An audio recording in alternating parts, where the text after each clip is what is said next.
Good evening. I'd like to welcome you to the Carson City Airport Authority meeting, Wednesday, November 14th, 7:02 p.m. At the Sierra Room, Carson City Community Center. I'd like to call the meeting to order and ask the secretary to call the roll, please. Chairperson Law. Here. Vice Chair Rao. Member Barrett. Here. Member Golden. Here. Member Harris. Here. Member Harvey. Member Rogers. Here. A quorum's present.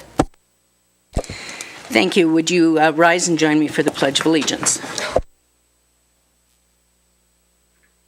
pledge allegiance to the flag of the United States of America and to the republic for which it stands, one nation, under God, indivisible, with liberty and justice for all. Thank you.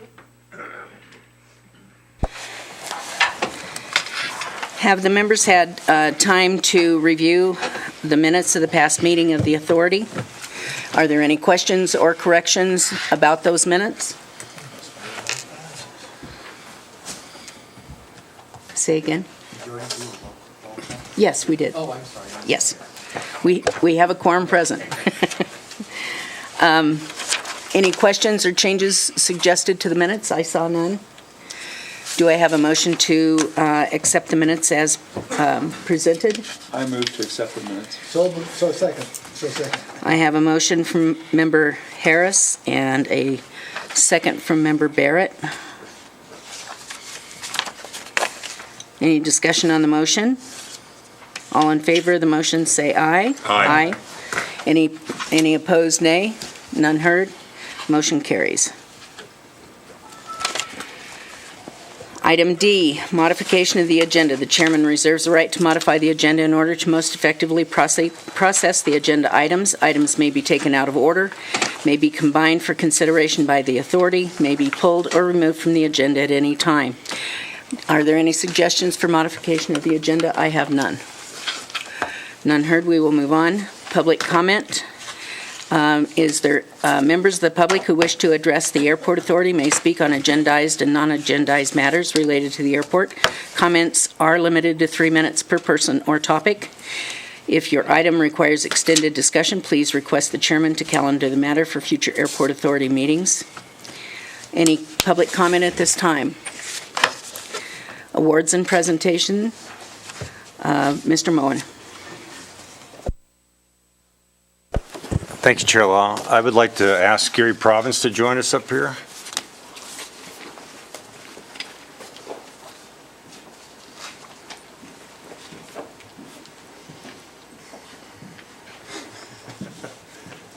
Not everybody may recognize Gary today in his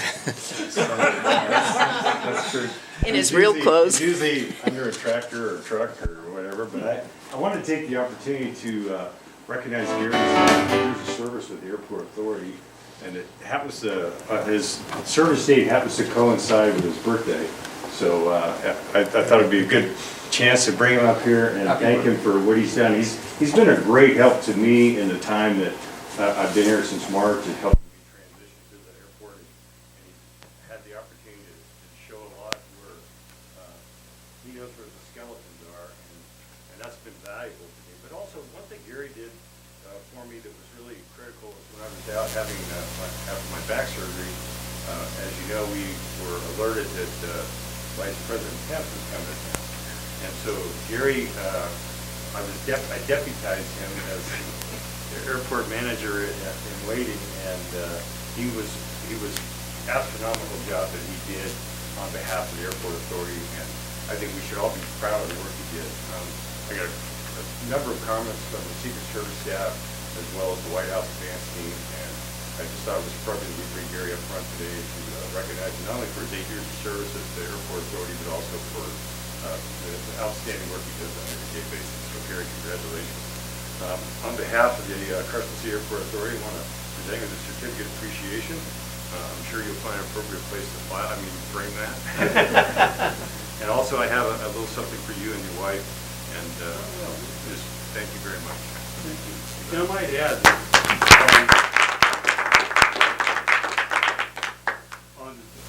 for the White House Secret Service Advanced advancing, the head of the Secret Service protecting details, appointed me airport director. Sweet. I'm out of here. which I promptly rejected. Thank you. Thank you very much. Gary, I might add to that, during the time between our previous manager and our interim manager, when you saved my bacon more than once, I would like to add my appreciation as well. Couldn't have done it without it. It has been a very interesting 8 years. Thank you very much. We all appreciate your work. Thank you, Gary. Thanks, Gary. Moving on to item G, public hearings for discussion and possible action regarding 4 parcels on Arrowhead Drive to the northwest of the airport and west of Gonai Road, which are to be redesignated by the city as an airport buffer zone as part of the technical corrections to the Carson City land bill. Jennifer Budge is with us today, and she is here primarily to answer any questions that the members might have regarding this redesignation. This kind of stemmed from a meeting that she and I had sometime late last spring when we were talking about the development of the RV park to the west of us, and I was concerned that perhaps the city might be able to take another 2 parcels that they owned and move that out of the direct path of the end of the airport protection zone, runway protection zone. And at that time, she informed me that that had come to us through a BLM lease, and we really didn't have the right to transfer to exchange those properties. But she kept that in mind, and during the time that this lands bill came up for amendment and review, she was kind enough to talk to the folks at the city, and there are 2 parcels along the south edge of Arrowhead west of Gonai, and there are 2 parcels to the north of Arrowhead west of Gonai that under this will be redesignated as a safety area for overrun from our airport. And with the beginning of the development of that RV park off the end of the runway, I think that this is a good move for the airport for the future as far as public safety is concerned. And so I invited Jennifer down to talk to us tonight, give us a little bit of overview, and have an opportunity for you folks to ask her questions if you feel you need more information. Jennifer? Thank you, Madam Chair. Jennifer Budge. I'm the Carson City Parks and Recreation Director. Happy to be here. Thank you for having me. As Madam Chair mentioned, during your master planning process, we discussed all of the plans for the airport and the areas basically surrounding the airport and how the city might be able to help and ensure a safe facility for you all to operate.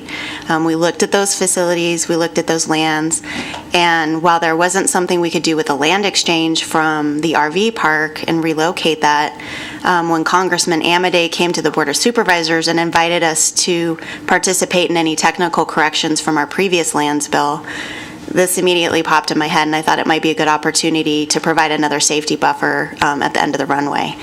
We did some additional due diligence. I do want to provide some background on this land, so there's no confusion. We all have the facts. It's gone through quite a process. But we did receive these 4 parcels from the BLM through a lands bill that Congress passed. And on the lands, there was an intent in the Parks and Recreation Master Plan in 2007 that was approved that this could be a potential sports complex, an indoor recreation facility location, or a community park site. There was no due diligence really done. I think the staff probably looked at a map and just saw the topography, and that might be an opportunity because there's not a lack of parks in this area.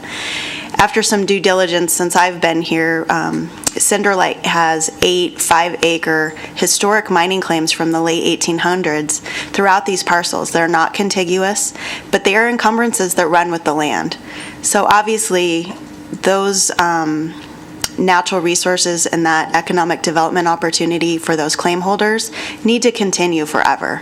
That's in perpetuity. So it's not a good location for a park or those opportunities that I previously described, nor would we want to park next to that type of location. It's just not a complementary use. However, it is also a good location for the buffer and the safety buffer zone that we had. And it would basically remain as is. The 2 parcels to the north of Arrowhead are in really good condition. There's a lot of native vegetation. There's dispersed recreation happening. People are walking their dogs and hiking out there and enjoying the native landscape. However, the 2 parcels south of Arrowhead are heavily disturbed from off-highway vehicles. There's dump sites. The airport staff has been wonderful and diligent, and when they can, go out and clean it up.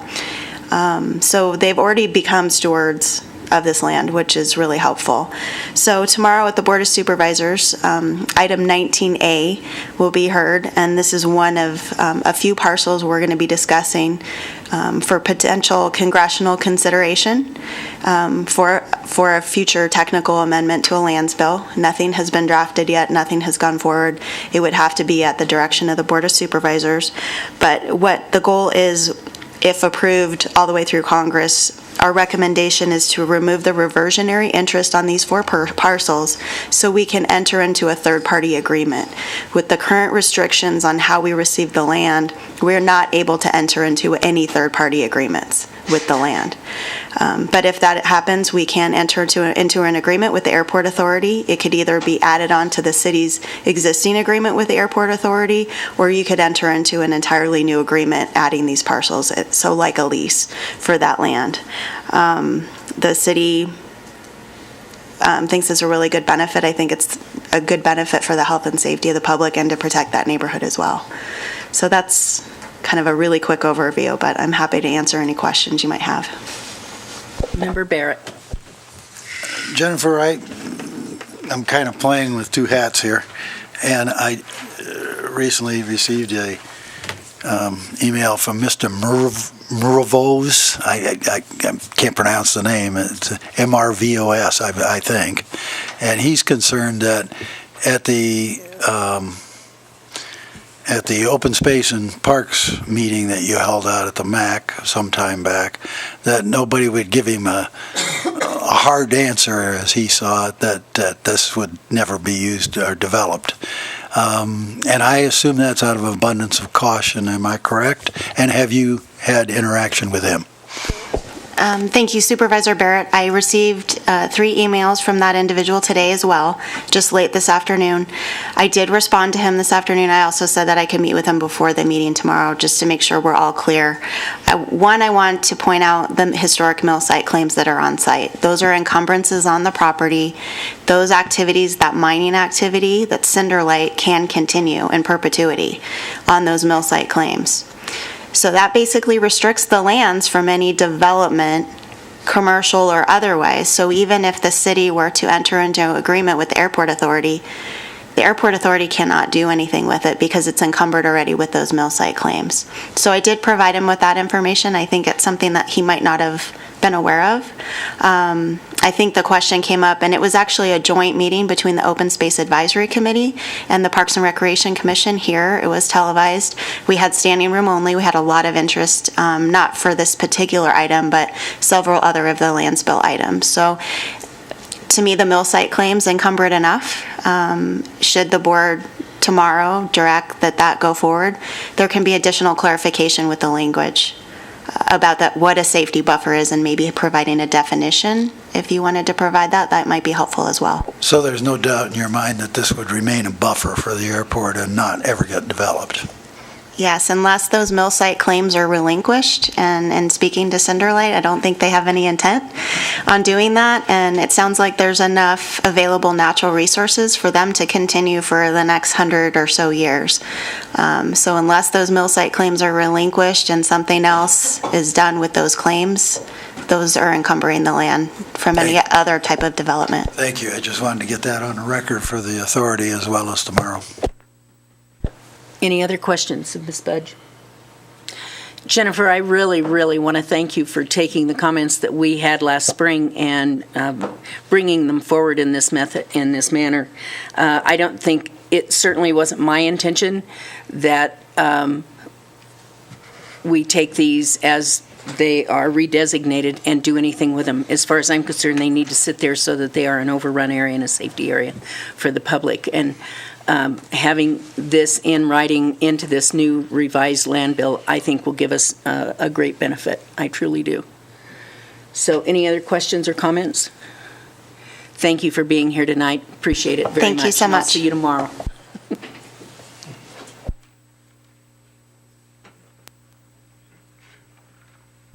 Okay, moving on to item 2 for discussion and possible action to approve scope of work and professional service agreement with Linda Ritter Consulting to manage and facilitate a strategic planning process. Mr. Moen. Thank you, Chair Law. A couple meetings back, I believe it was August, September, the Airport Authority tasked me and with ferreting out a path forward with a strategic planning process. And with the help of Member Rogers and Member Harris, they arranged a meeting with Linda Ritter and Linda Ritter Consulting. And you may be aware that Linda Ritter has great government experience here in Carson City, but she also had experience in Elko and was, as part of her duties, oversaw operations as well at the Elko Airport in the city manager's office. And so she has a good feel not only for the community here locally, but also for airports in general.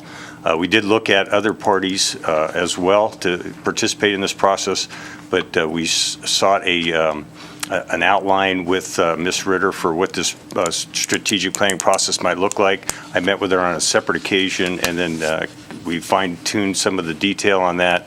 And then I asked her to submit a proposal that we would consider this evening. As part of my onboarding, it was recognized early on that a strategic plan was imperative for the organization to really move forward with a focused intent on how the organization would operate and how we would develop the airport in the future.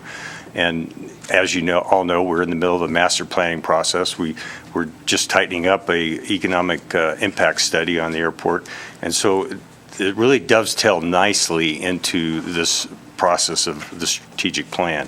So Ms. Ritter is in the audience tonight. If anybody feels the need to ask her any questions, I would like to invite her forward to do that.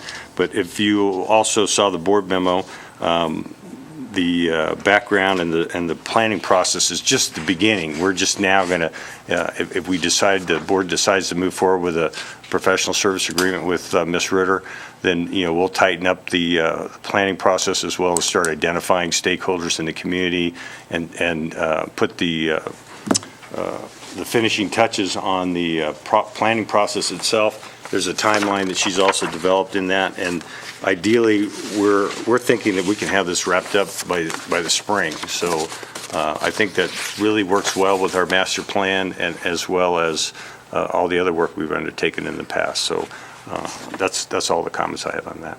Ms. Ritter, would you like to come forward, please?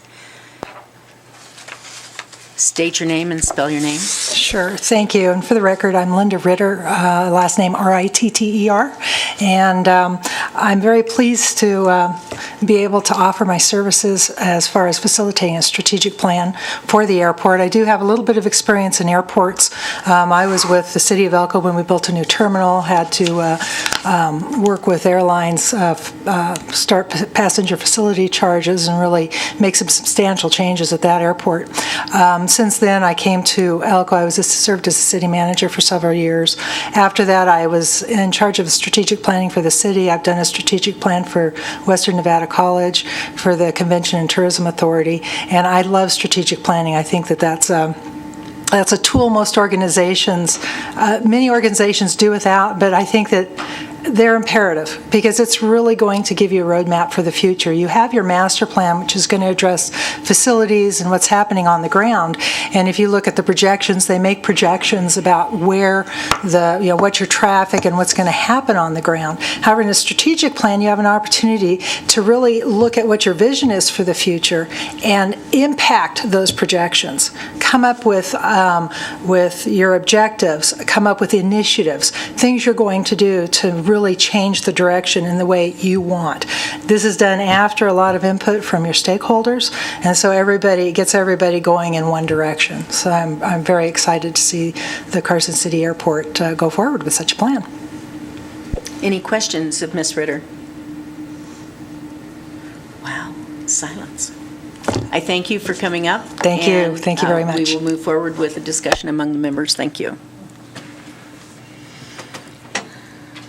Does anybody have any questions of Mr. Moen regarding this item? If not, do we have any public comment on this item? Seeing none, I would entertain a motion to approve a professional services agreement with Linda Ritter Consulting to facilitate the CCAA strategic planning process not to exceed $3,570, conditioned upon a legal review and acceptance of the contract terms. So moved. Okay. Moved by Mr. Rogers. Do I have a second? Second. Seconded by Mr. Harris. Any discussion on the motion?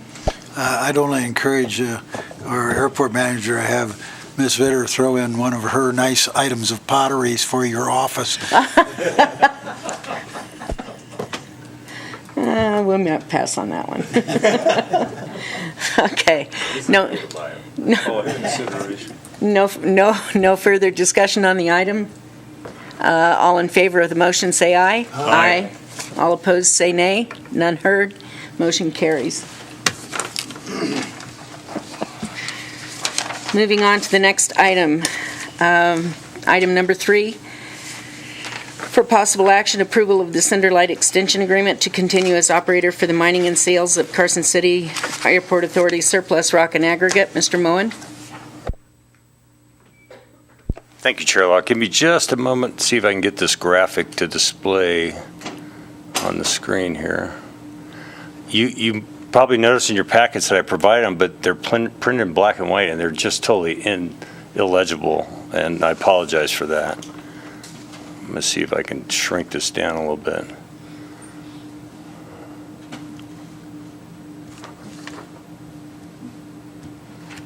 No. There, oops. It's one or the other, right? I hope that's, well, it looks different here.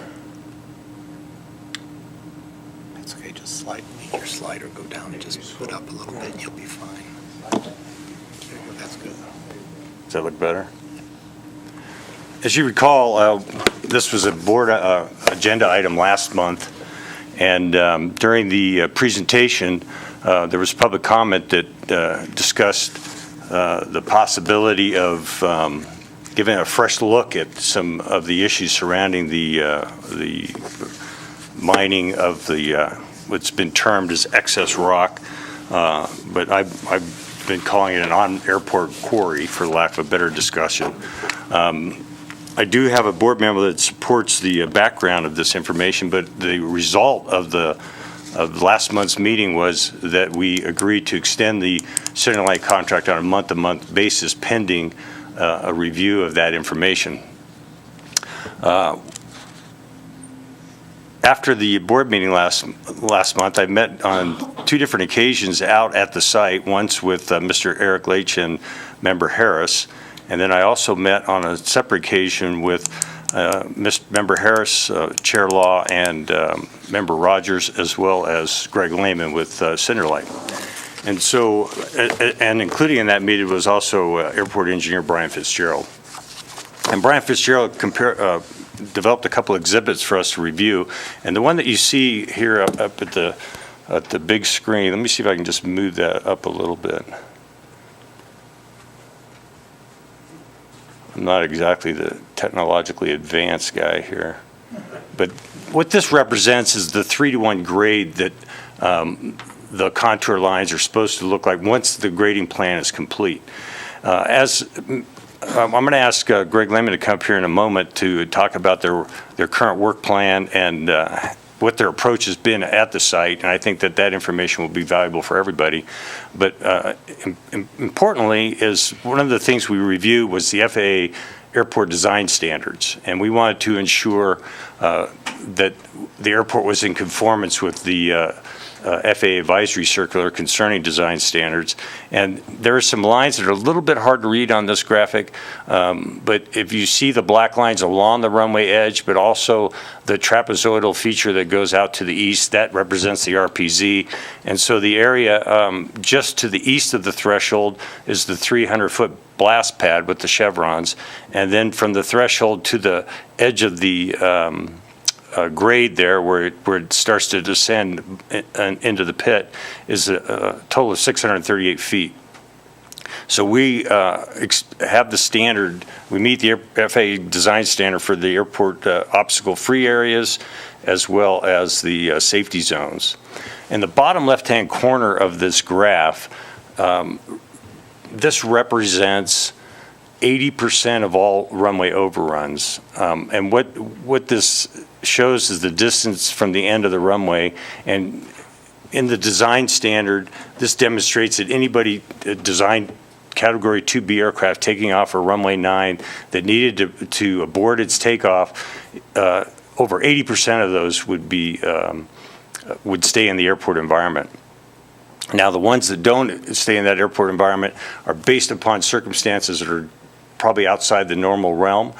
Almost, if you had a single engine aircraft that was at V1, which is just prior to rotation, and it lost an engine, this would demonstrate whether or not it'd be able to make that braking distance and stop.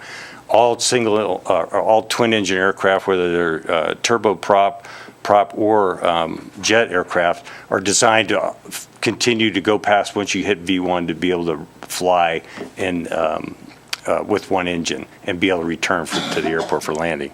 So what this demonstrates, just that we're meeting that design criteria. There's another exhibit, and let me see if I can pull that up, that represents the suggestion that we can expand the slope directly off the runway to a 10-to-1 grade. And the 10-to-1 grade is over 3 times of what the grading plan currently calls for. Engineer Brian Fitzgerald did a review of what that 10-to-1 grade would look like and how that would impact the airport's operation. And he also developed a cost estimate for what that would take.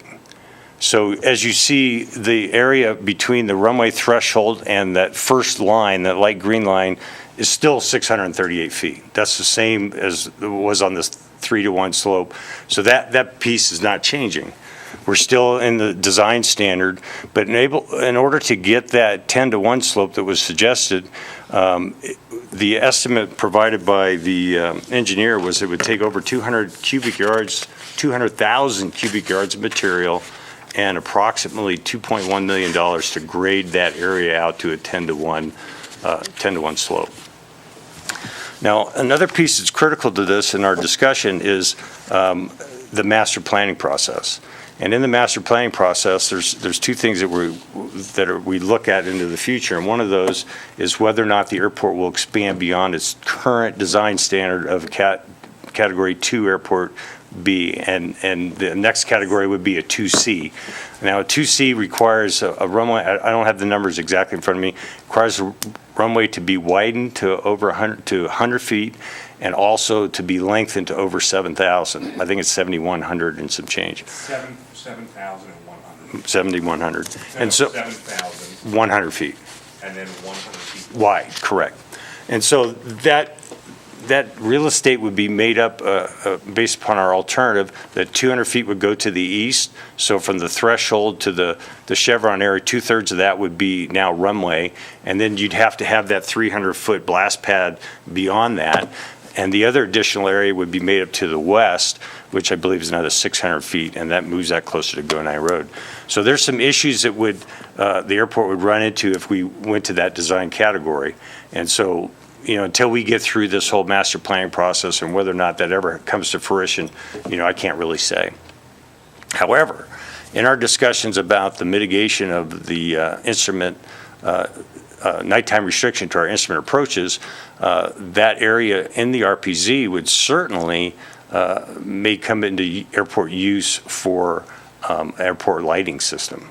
And so future considerations for that work area, as part of our master planning process, we certainly want to get that work completed and mitigate, get the grading plan in place and get the appropriate slope and drainage. So before we go on into any other detail of that, I'd like to invite Greg Lehman to come up and just kind of give an overview of what their work consists of in that area, what the problems they tackled when they first came on site, and then how they plan to proceed here in the next few months. If you could say your name and spell your name for the record. Greg Lehman, G-R-E-G, last name L-E-H-M-A-N. Thank you for having me. So you want me to just start, Ken? Yes, sir. Okay, so when we first took on site with the scope of work that was presented in front of us, we started what I would call on the east end of the project there. We've worked our way pretty much back to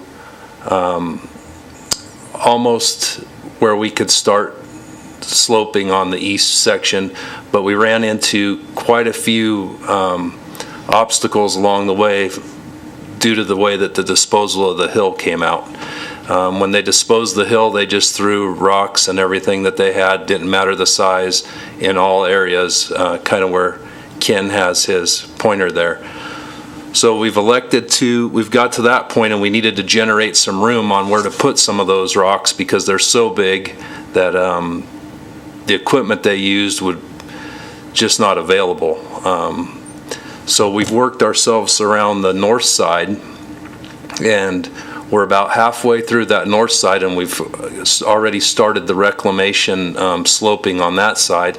It's not completed, but you can see it in the beginning stages. Up to date, everything, we've just kind of been in that scope of work, and everything seems to be going along. Obviously, there's been quite a few challenges with the way the rock was disposed off of there, but we're just kind of working through them now. And Greg, how much material have you guys removed from that site over the period of the contract? We've removed 240,000 ton, roughly, from the beginning. And that's average, what, about 30 plus a year or so? Yeah, 30 to 40,000 ton a year. So, I'm sorry, I was going to ask you, what was your estimate of the time frame at that rate for the work to be completed if you were to have your magic wand and say, if we remove 30,000 ton a year, when will we be done with that whole project? well, I know we'll be done with the north side this year. That section there will go pretty fast in this next 12 months. And then as we come around to finish up the east side and work to the south side, I'm not really sure yet exactly how much material is in there, or sellable material, due to the fact when you guys did the runway repaving, Granite Construction went in there and took a lot of their material from that south side. I don't know exactly how much they've taken out of there. They kind of cherry-picked around to the best stuff they could get. So I couldn't give you an exact estimation of how long that would be based on how much material's in there. And the quality of the material? And the quality of the material, yes. And so once you go to that south side, from the discussion we had the other day, you're looking to a crystal ball kind of thing for the duration of the project on that side and the value of that project. Is Right. that correct? Yes. The fines and the materials that you have out there that are basically dirt that you're going to use for infilling once you start the sloping and the recovery part of the grade. Do you think you have sufficient fill to cover the area to the slope that is projected on the original contract? Yes, there is there. But would it be sufficient for the 10-to-1 grade? No, there's Okay. not. There's not that material there. That's my concern, so. All right, any other questions of Mr. Lehman? Okay, seeing none, thank you very much. We appreciate you being here. Yep, thank you, and thank you to everybody that I've worked with, Ken and Tim and Linda and Gary and everybody that's been involved, and the same as I invite anybody out at any time. We're always around. Be more than happy to do a tour with anybody, so. And just for the record, when we had our meeting the other day, we talked about meeting every 3 to 6 months in order to get updates on where you stand on the material removal and so forth, right? Yes. Okay. Yep. Very good. Thank you. I think that's going to be important.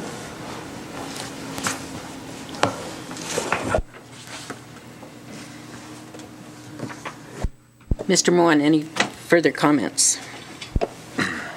No, I think, Chair Law, that with the engineer's help and the site tour, we've really got a good feel of what the project is. There's some crystal ball stuff, obviously, in the south side, but the area is different than the areas they've already worked in. So on the north side, it's Greg has indicated that during the winter months when traffic is slowed down, it gives them a chance to get in there and really clear that out and begin the reclamation process for it to show what that grade is finally going to look like. As we saw on site, there's currently about a 6-to-1 slope in an area probably about 30 yards wide, and it gave us an idea of what the final product will look like.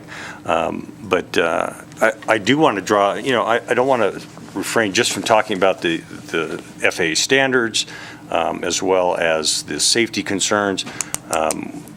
We took all that seriously, and as a matter of fact, we had the opportunity to watch aircraft make approaches to the runway, and which was very helpful. And you could see that there were a variety of flight paths that people took.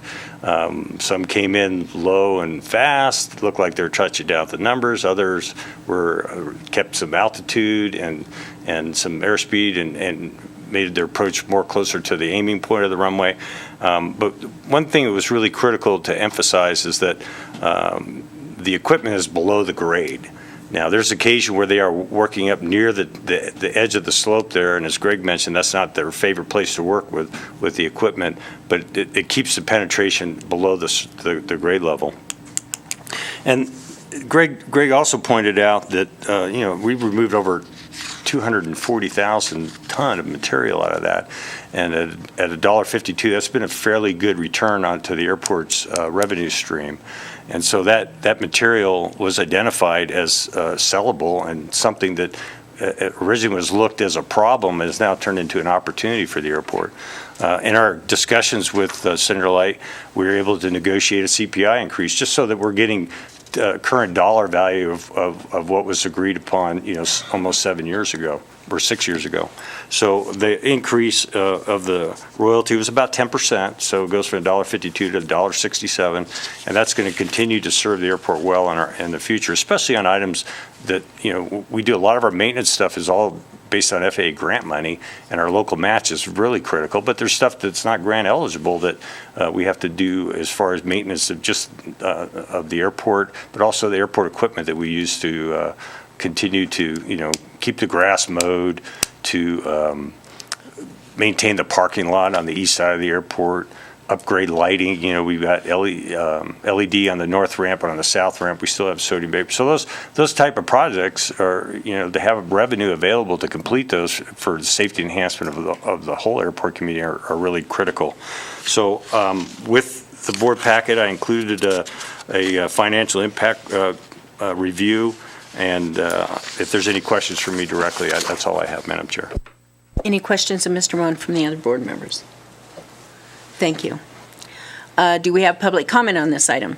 Mr. Leach? And I have to say this evening, since we started late, we are going to keep our comments to 3 minutes. Thank you.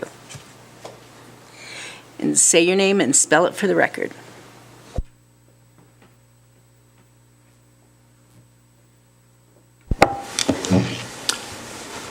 Eric Leach, Laetsch.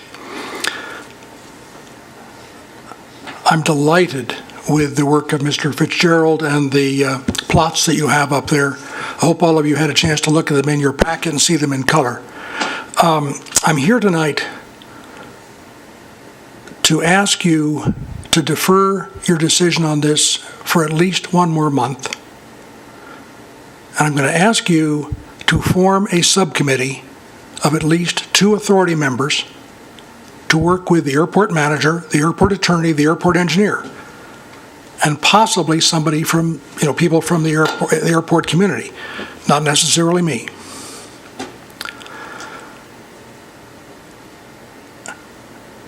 You are a fresh board that is seeing this for the first time.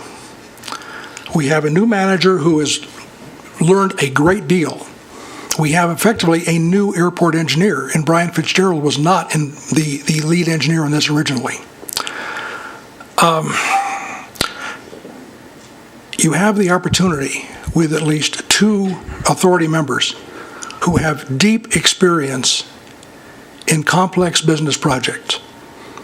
I would encourage you to have a subcommittee including Mr. Golden, who has a background in law, business, and aviation, and Mr. Rogers, who has extensive business and experience. I'd like to try to point out, in the limited time, if you want to ask me questions, I can tell you in a couple of minutes each the kinds of things I would look into. But let me give you, if I can, just one example of data that begins with assumptions. Our manager told you that Mr. Fitzgerald, our engineer, did this very, very hopeful plot, contour plot. And you can see that it says estimated volume 200,000 cubic yards. And that it was $2 million to do something with it. Very, very important information. What is it based on? Is it based on removing everything the way Cinderlight is doing in the east area and then putting material back? Or do we want to consider an alternative? May I walk over there and point at that? You only have about 30 seconds left. Well, you can cut me off whenever you think this is not useful to the airport. Okay. Right, folks? Before you get started, Mr. Golden. Go ahead. Go ahead. And then I have a question for you. Okay. They can't hear you, so let's turn that mic off. Did this work? Let's see if it does. I can talk loud. Okay. If you look at this plot, if you look here, this is virtually undisturbed rock. This is part of the original rock pile. What was originally contemplated was to take the excess material. The excess material is when you start up here and you take a slope line down to the natural grade. Then you take that excess material away and you sell it. That's not what has happened. What has happened is that Cinderlight, with the permission of apparently the former airport manager, has come in and taken the whole slope. They haven't taken the excess material. Now, we have the opportunity to take another look at this and decide what makes sense. Fresh look. This has not been disturbed, the south side. All right. Mr. Golden. Eric, I'm going to give you an opportunity to speak very briefly because I have a couple questions for you. Okay? I need you to help me understand. You're obviously concerned about something here. What are you concerned about occurring? And please answer it in one sentence. I'm concerned about the process. I'm concerned, 2 sentences, I'm concerned that the authority is being asked to make a very, very important decision without having an adequate investigation, the sort of thing that you and I could go out there and look at in a matter of minutes, and you would say, oh, now I can understand where a 10-to-1 slope comes from. Enough. You're concerned about the process. Thank you. Okay. I have one last question for you. And again, addressing your concern, because then you can help me understand. You can help my associates understand if you answer this question. Hypothetically, let's say that these two gentlemen from Cinderlight walk out of here and Cinderlight has no agreement with us month to month, and they decide, we don't want to do business with the airport authority anymore. What is the resolution that you're seeking? I am at a loss to understand what exactly you're seeking, because they're bound, well, they're no longer bound. They're no longer bound to restore this, okay? They're month to month now. Would you like to see it stay the way it is? I'm just trying to understand, and I think everybody else up here, I don't want to speak for any of you folks, but my associates here, I don't want to see it stay the way it is, okay? I'd like to see Cinderlight continue to mine the property and quarry the rock and then restore it to the grade that was agreed upon. And while I'm discussing that, while you think about your answer, if you'd like it to stay just the way it is today, okay? You can think about that. I have a question for our airport manager, and if he can't answer it, maybe Mr. Lehman can answer it, because it's a simple answer here.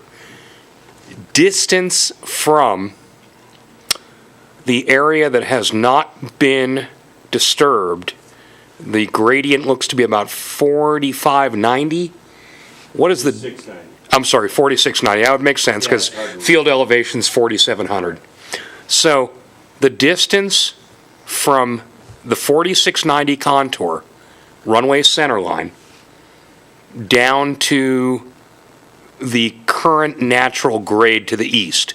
So from there, move there. What do you think that distance is? This distance from the runway edge to this contour line, 630. Right. So we're probably looking at like, we're probably, no, I'm thinking 450. Yeah. I can tell you it's 450. Okay, that's what I'm thinking. It's about 450 feet. Yeah. So what we're really talking about here is 450 feet that'll never be able to be used as an overrun. And I would hate to see someone overshoot the runway, but boy, you're talking about something that is, it's 450 feet that's being argued over, and we have a 6,100-foot runway with another 600 feet of overrun. Yeah. That's nearly 7,000 feet and 450 feet that's going downhill no matter what. Mm-hmm. Okay? It's going downhill in a hurry, and we're having this incredible discussion about it. And again, I'd hate to see someone run over and go down that embankment. But I'm sorry, Mr. Leitch, I don't see what the problem is, because we have a greater problem not working with Cinderlight, and if they don't fix it. Do you see where I'm coming from? I want that grade restored, okay? We don't have that ability to do so now. So I asked you a question, and I just want a simple answer. You've already used up your time. Just answer the question. Would you like it to stay the way it is today, or Of course not. Thank you. End of my questions. Thanks for your time. Thank you, sir. Any further questions from any of the members? Any further discussion? I just have a brief comment, and that is, at our last meeting, it was Mr. Leitch that brought this issue up, and I had some concerns and voiced them. And I've been out to the quarry twice, and I've seen the work that Atkins did, and I've been involved in a lot of discussions, and I have to say that my concerns were ill-founded, and I really appreciate the work that Ken and I appreciate the time of Mr. Lehman, and I just I'm very satisfied with the work that's been done, and I'll be happy to vote for the new contract. Any other comments? If not, I would entertain a motion to approve the 3-year contract extension with Cinderlight Trucking to operate the on-airport rock quarry on behalf of the Carson City Airport Authority and to sell airport rock at the new royalty rate of $1.67 per ton of rock sold. Do I have a motion? You have a motion from myself contingent on, want to make sure this is included? Your microphone, please. I'm sorry, what's that? Oh, Mike? I'd like to ensure that we have assurances on the restoration of that slope in the agreement. So I'll move to approve the 3-year contract extension with Cinderlight to operate the on-airport rock quarry on behalf of the Airport Authority, to sell the airport rock at the new royalty rate of $1.67 per ton of rock sold, with the provision that Cinderlight will be conducting restoration upon completion of the quarry mining, As agreed upon. Do I have a second? I second. I have a motion by Member Golden and a second by Member Harris. Any discussion on the motion? Mr. Rogers. Where is the current black and white description of Cinderlight's responsibilities relative to restoration? Where does it exist now? Where is it? I believe the restoration agreement was in the original agreement signed in 2012. Yeah, I think Mr. Lehman wants to speak. Mr. Lehman?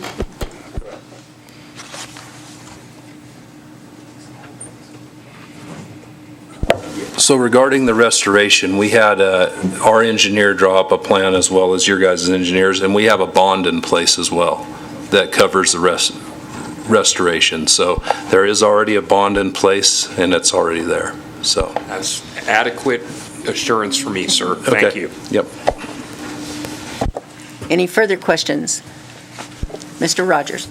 If that's adequate insurance for you, why did you? I just want, I want to make sure that the matter is addressed, that we, in particular, that Airport Council and our airport manager ensure that our rights to the property are protected and that there is a restoration provision in place. Doesn't have to be in place with the new 3-year contract. The extension. Yeah, it doesn't have to be, I just want to be assured that when Cinderlight says that, we're done, we have, an assurance that they'll be restoring that to the agreed-upon 3-to-1 grade. That's all.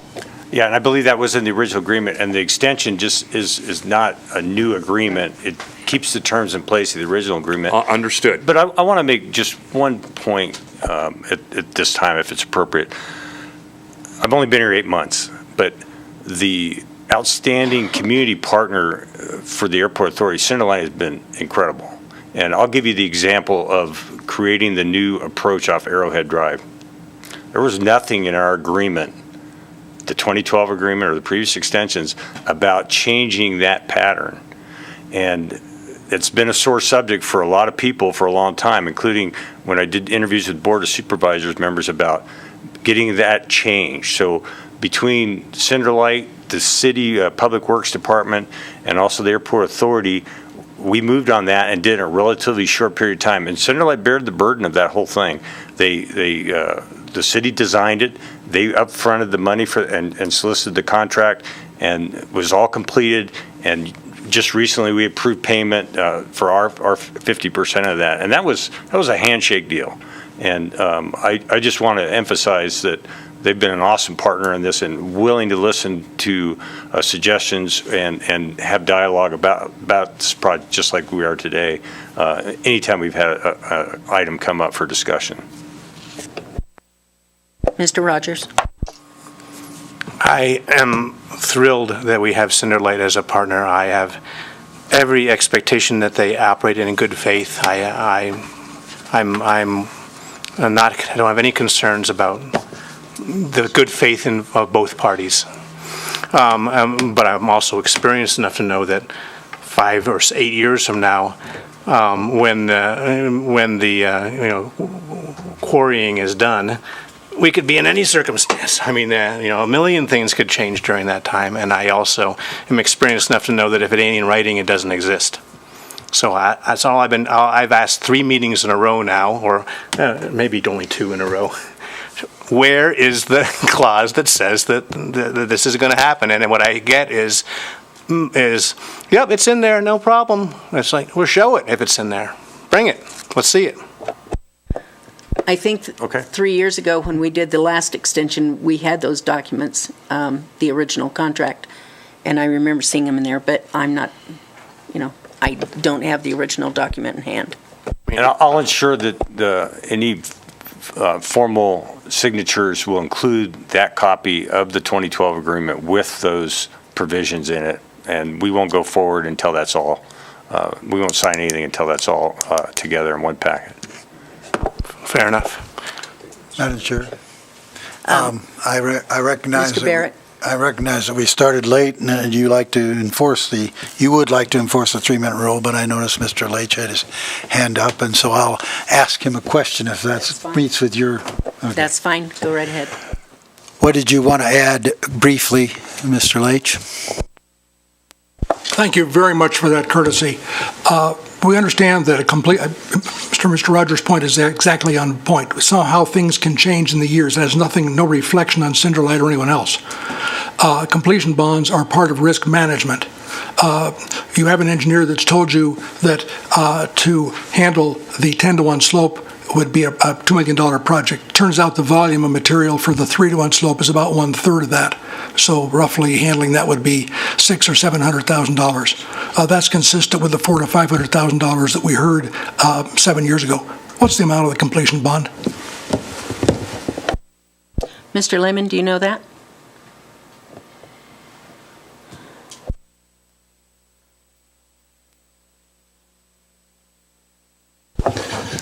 The amount, well, that's not for bringing all the material in that he's talking about. It's like, I want to say 15 or 18,000. I don't know off the top of my head exactly the number, but it's for reseeding and everything that was to be completed. Yeah, and it's the same bonds that I've done with BLM, the same bonds I've did with the Forest Service. I restored the Dresslerville pit down in Garnerville, and we followed those same standards when we create those bonds. So that's what the bond is. Thank you. Any other questions? Okay.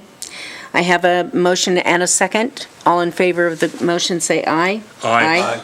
Any opposed? None heard. Motion carries.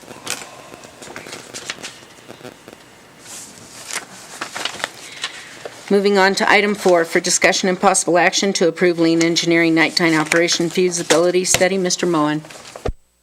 Chair, I'd like to request a 5-minute recess, and I get Paul Hanna with Lean Engineering on the phone. And we'll have a 10-minute recess for various issues. Thank you.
on to item 4 for discussion and possible action to approve Lean Engineering nighttime operation feasibility study. Mr. Moen. I still have some technical difficulties, but I think we're there. This is Paul. Mr. Hanna, can I put you on hold for a moment? You're on speaker with the Carson City Airport Authority, and I'll address this item so you can hear what's going on, and then we'll invite you to speak. Thank you. Wonderful. Thank you very much.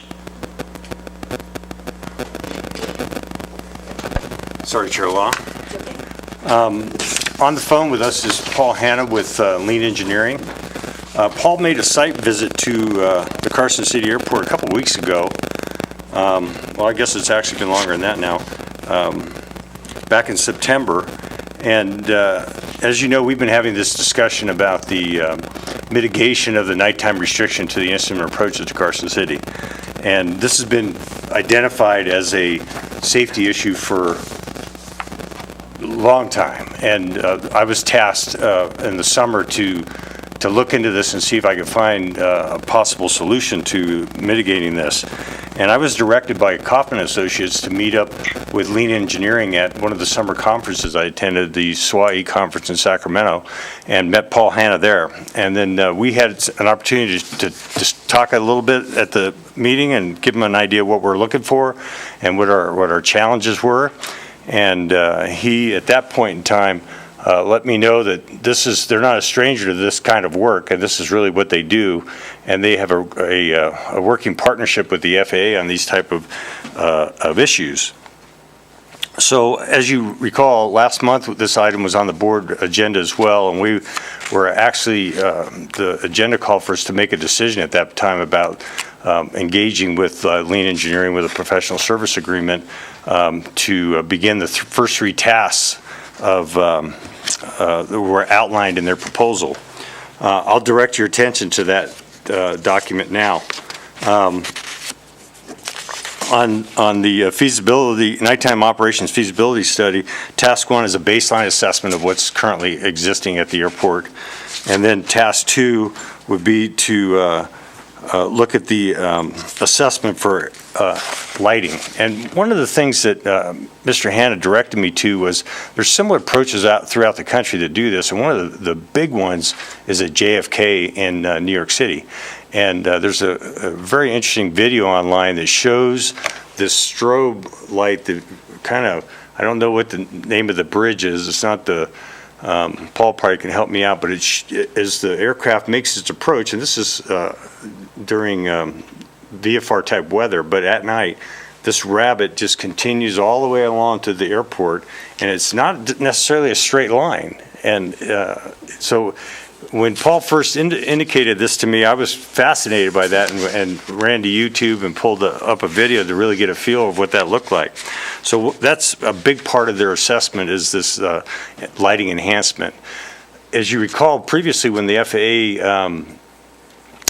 added the nighttime restriction, there was some discussion about lighting obstacles out there, and that was a distraction to what the real issue was. The issue was not so much being able to see the obstacle as it is to have a clear path forward to the airport and be free of obstacles at that time. That's why the lighting enhancement is critical to this. And then the task 3 of that is really the flight procedure assessment, and that's where you bring in the FAA for a flight check. So they won't get to this point unless they have a product that they believe can help solve that solution. And then tasks 4 and 5 really deal with the implementation process of a future approach. But there's big questions, not just in the study itself, but also how do we finance the lighting system in the future and what the grant eligibility of that is. So what I've asked Mr. Hanna to do today is to talk a little bit about what their company, who their company is, how they mitigate these type of issues at airports across the country, but also what's it look like on the back end once they get something like this established and approved, and how does an airport like Carson City fund that kind of stuff. So with your indulgence, I'll turn it over to Paul Hanna. Hey everyone, can you hear me okay on the phone? Yes, sir. Oh, Excellent. It's a pleasure speaking with you here this evening. So, yeah, thanks, Ken, for the introduction. The firm I work for is Lean Engineering, and we've been in business for, I think, somewhere between 20 and 25 years, specifically dealing with issues associated with lighting, nav aids, electrical power systems, and in the last, I'd say, 6 to 7 years, we've also been dealing specifically with issues related to airspace and flight procedures. And for those of you that have had the good fortune of working very closely with any branches of the FAA or other airports that have to deal with either lighting or nav aids, you'll very quickly discover that if you're not also speaking the flight procedure side of the equation, you're usually winding up with a lighting system that doesn't do anybody any good, or a nav aid that doesn't connect to anyone's flight procedures. And so we've been doing, I would say, the lion's share of our work in the western United States. So we're the current folks dealing with San Francisco, Los Angeles International Airport. We're working up at the Reno Airport for their rehabilitation of both of the main runways, involving some instrument flight procedures and lighting projects up there. We've also been dealing, as Ken mentioned, with some airports that have had very similar challenges to what we're seeing there at the Carson City Airport. In particular, we've been working with the Aspen Airport in Colorado, the Telluride Airport in western Colorado. We were working with the Cody Yellowstone Regional Airport as well in Wyoming. And obviously each of those airports have fairly unique challenges, specifically for mountainous terrain that tends to limit not only the viability of aircraft operations, in some cases in only one direction, like Aspen, but also most of those airports have, I would say, moderate to significant nighttime operations challenges. I think the expression that the FAA flight inspection team used to Telluride was that it was like flying into a black hole, and they felt that there was no way on Earth anyone was going to make an approach in there, unfortunately. So we've got quite a fair amount of experience in working with airports, I think, in a very similar situation to Carson City.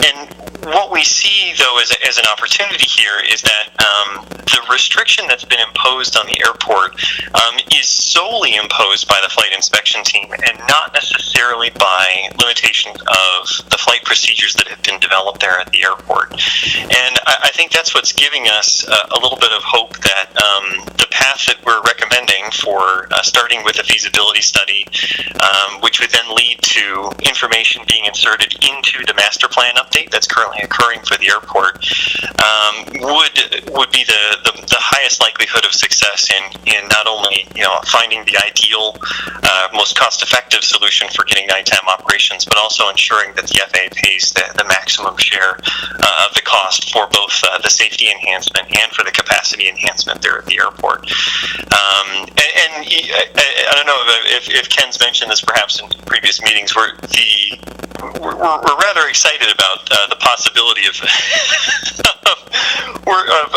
performing this feasibility study, because the opportunity there, it's so close to potentially establishing not just a kind of a safe outcome for Carson City, but also for other airports that have this very unique combination of kind of what they call next-gen or PDN approaches that are offset from the runway, that can absolutely benefit from kind of advanced analysis on the approach lighting system itself. And that's the situation there at the airport, which is that new approaches have been developed, and obviously safety enhancements have been applied at the airport there, but because the approach is coming in from an offset angle, it's creating kind of a combination of challenges that can't necessarily be addressed only by a traditional approach lighting system that you would line up on the end of the runway.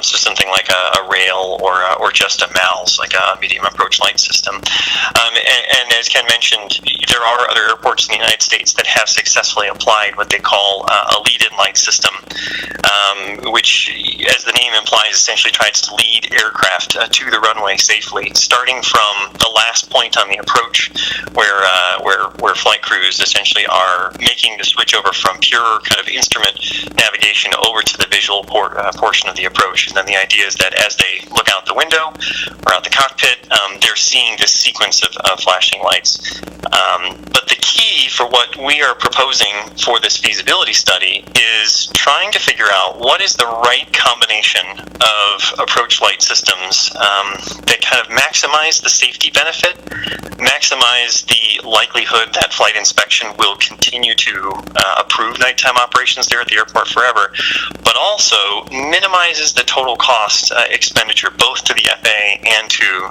the airport. As Ken mentioned, and I'm going to mispronounce the bridge, it's called a Canarsie approach into JFK. The length of the lighting array that's used on that approach is extraordinary. And as you might expect, so too is the cost for that particular approach system. But in the case of Carson City, the way that the new approaches have been designed to the runway presents an opportunity that a much shorter potential lead-in light solution is possible, we think.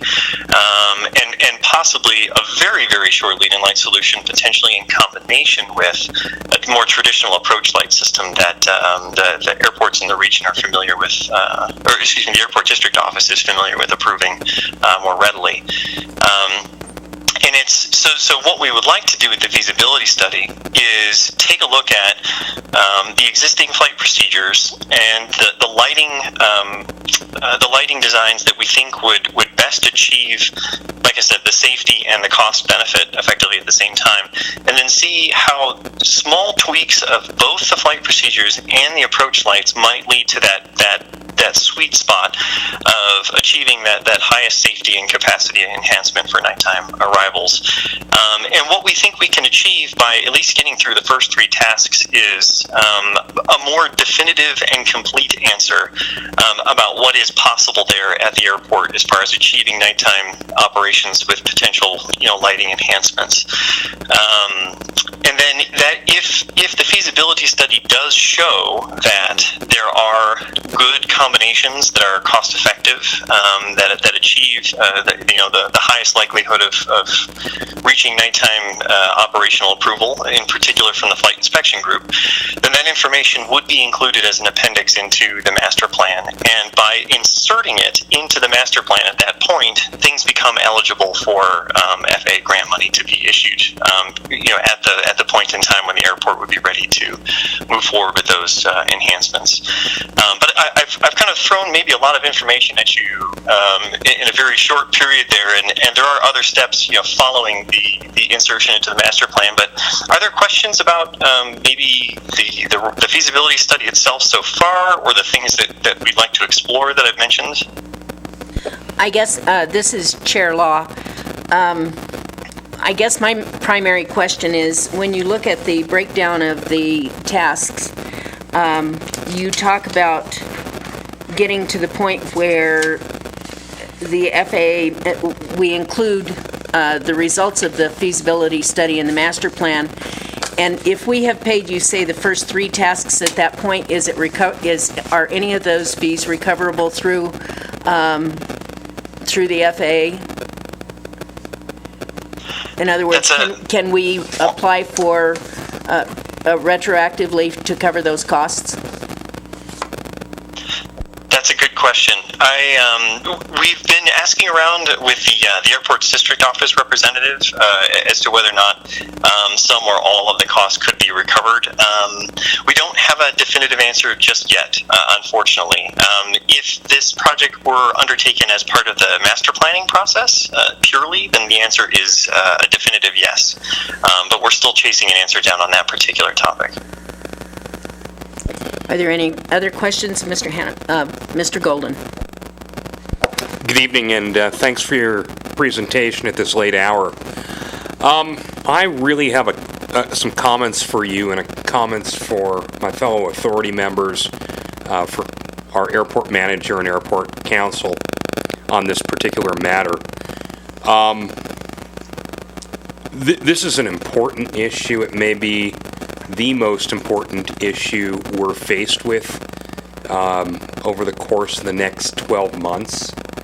And I think it's critical that we pursue this. That stated, I'm the kind of person, I like to see a return on my investment. And I want some assurances, because we're going to be coming out of pocket for this. The airport's going to be paying for this. It's not going to be something where we have a grant with a 10% match. We're going to have to pony up.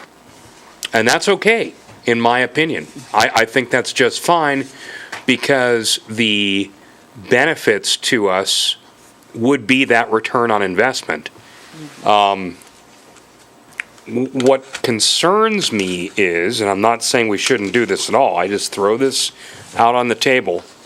What concerns me is we're being asked to put out $50,000 roughly, which is fine under normal circumstances. I just want to know that we're going to get a return on investment there, because I know how the FAA is, and I know especially their division that deals with approaches. I've dealt with them on more than one occasion, and boy, they dig their heels in when it comes to saying no. And so that's the only thing I bring up. I'm all in favor of doing this, but I just want to point out that we need to make sure that we spend this money wisely and that we get a return on investment. Otherwise, we're throwing $50,000 down a rat hole. It's nice to have a study, but if the study doesn't garner us any return on investment, we just wasted $50,000. Mr. Hanna, the way I read this is the chairman again. The lump sum fee is payable upon the completion of each task. So once we get through with task one, there's about a $5,000 commitment there. And if at the end of that you feel that going forward is going to be a little more difficult and less chance of success, how has Lean Engineering in the past handled these studies when they get to a certain point and they say, I don't think we're going to be successful? The points that were made previously about making this kind of investment. What we've done in the past with proposals like this is we try to give regular updates to, in particular, Ken and other stakeholders there at the airport about our progress. And if at any point we discover that there's something that's really going to throw a wrench in some of the underlying assumptions, or there's maybe some aspect, for instance, of the approach procedure, or one of the big things we're very concerned about making sure that we identify is power supply to any of the lighting systems, especially if they wind up going a little bit off the airport. That to us is one of the biggest concerns we have, that we want to get identified right away in the feasibility assessment, which we have, I believe, in task 2. If for some reason we get even partway into one of these tasks and we find some kind of showstopper like that, then our intention is to stop right there, and then we have no intention of collecting the remainder of the fee for any subsequent tasks. That was precisely what I wanted to hear. Because I can see getting through a portion of this and all of a sudden you recognize, as the professional out here that deals with them all the time, that you have a non-starter. The last thing I want to do is spend the rest of the money on something that we know we're not going to get. Member Barrett. Could you speak to the point that Mr. Golden has made regarding the FAA digging in its heels? You've been advertised to us as someone who has an association with the FAA. Has that been your experience on occasion? Well, yes. So I have two things maybe I could add. So we've been very fortunate to have a very strong working relationship, both with the Western Flight Procedures team themselves, which is the folks based up in Des Moines, Washington. I know it sounds like Des Moines, Iowa, but they've just moved the offices over to Des Moines, Washington, just south of the SeaTac International Airport. And we're usually speaking with one or more members of their team on a weekly, if not daily basis on a number of projects. So we rarely have, I think, the kinds of challenges that airports typically face when they're working with the flight procedures teams, partly because of kind of a long-running experience we have with them, and they've come to know that when we have requests or we have projects like this, it's because we think that there's something real there, and there's an opportunity to make an enhancement, and this is certainly the case. I will add, I mentioned maybe at the top of my opportunity to speak with you all today that we've been pretty excited about the opportunity for this project, and by that I mean we have actually spent a few hours chatting with some of the folks in the flight procedures teams, both in Washington and at the national level in Oklahoma City, where the flight standards and policies are set. And I would say that from the group of people who are responsible for designing flight procedures and maintaining them and publishing them, they're taking a rather open-minded perspective, I think, on the possibility of this feasibility study and where it could go. I do want to comment, though, that the group that we are most concerned about is actually a slightly different group within the FAA called the Flight Inspection Services Group. Those are the people who bring in the FAA aircraft to actually perform the flight inspection of the instrument approach procedure, departure procedure, after it's been completed. We do have a long, successful relationship of working with the flight inspection group, but one of the harder things to do is to convince that particular team that an airport that has at any time received a nighttime restriction should have that overturned. The only occasions where that has been applied is when some kind of new lighting system has been implemented at the airport. So, for instance, the Telluride Airport was for the one particular direction that they wanted to have an approach. They were unsuccessful because the residents of the community were not interested in installing a lighting array that their mountain ski villages would be looking down on, because their houses would be above the lighting array, kind of looking down on the system. So they were not interested in that, and therefore the flight inspection group, while the flight procedures team was okay with moving forward, the flight inspection team was not. So that's one of the things that we want to make sure we've got very well ironed out as we get through the second and third phases of our feasibility study. The fourth phase of the feasibility study is really where we had intended to sit down specifically with that flight inspection team, but I think we want to make sure we get through the first three phases before we spend any time with them. So just to summarize, we do understand that working with the flight procedures team can be very challenging. We were informed that if the airport were to make an independent request, so for instance, if Ken was to make an independent request to the FAA flight procedures team to ask for a nighttime feasibility study, the only answer that would be given at this time would be, you need to add lights, and they wouldn't be able to do anything else because the FAA doesn't have the resources, and they believe that the level of analysis and creativity, so to speak, that they can apply is complete for Carson City. However, we did talk to them about what our approach would be through this feasibility study. They agreed that there's merit to it, and that we should, if the fee was acceptable and the path towards getting the feasibility study completed was acceptable, that this could potentially provide a viable path to a nighttime operation. But it is the flight inspection group that will be the ultimate decider here in the process. Thank you, very thorough. Any other questions of Mr. Hanna? Mr. Rogers. I'd like to talk a little bit about timing. If we go through, the first three tasks, do we have an expectation of when that might be able to be completed? And I'm thinking mostly of how that relates to the master planning process. Is it reasonable to expect that we could complete the first three tasks in a time frame that supports us submitting the master plan when we want to? Paul, I'll take this one. Prior to engaging Lean further than an initial phone conversation, I spoke directly with Kaufman Associates as well, and they relayed back to me that they could slow crawl the final phase of the master plan to time it with the feasibility study. So in other words, if we weren't even looking at this, the master planning process would probably be done somewhere around the end of December or January. But knowing that we were going to take a crack at this nighttime instrument approach, that they would temper their progress to ensure that this was included. As Paul mentioned, the issue of FAA funding this, if it was part of the master plan, I think I've made a note of that, something I want to kind of pursue on this end now, being that we're in the master plan. We might be able to make a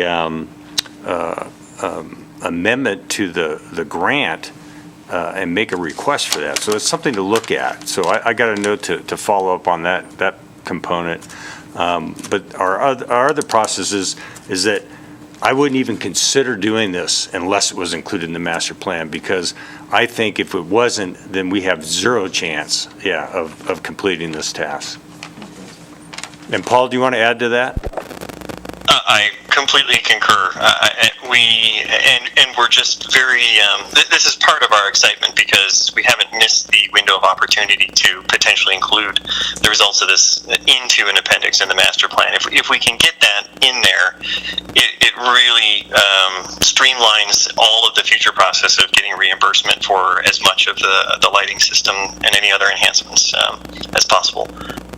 Slow crawl or not by Kaufman, I don't know that I heard a time guesstimate on your part for how long those first 2 or 3 items could be done.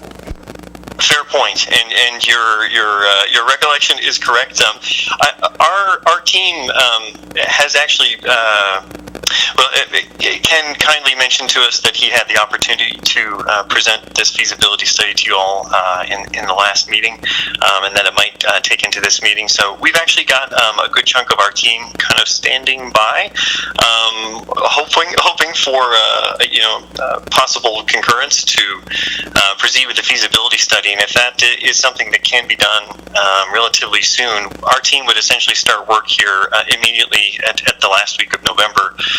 Into December, and then we believe that we would be able to get through the first 3 tasks, if not towards the end of December, within the first or second week of January. So I don't know how that perfectly aligns with Kaufman's timelines, but our team is essentially ready to fast track our analysis to get as much of it done in the month of December as possible. Thank you. That's quicker than I expected. Thanks. We're very excited about the opportunity. Okay, any other questions of Mr. Hanna? Any other comments? Do we have any public comment on this item? Hearing none, I would accept a motion to approve the professional services agreement with Lean Engineering to facilitate the development of an unrestricted instrument approach to the Carson City Airport not to exceed $49,000, contingent upon legal review and acceptance of the contract terms. Also move. Second. Chair Law, can I make a correction to the motion? And it's Yes, my sir. error. Yes. If you look on the last page, it says $49,235, and so I think that we should adhere to the correct number on that. My mistake.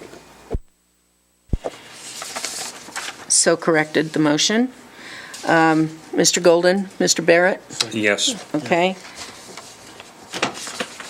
So that will be the motion to include not to exceed $49,235. Any discussion on the motion? All in favor of the motion say aye. Aye. Opposed, nay. None heard. Motion. Thank you, Mr. Hanna. Thank you, Paul.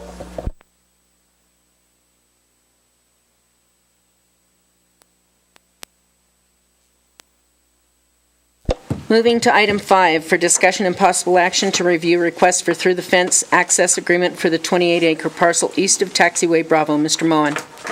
Thank you, Chair Law.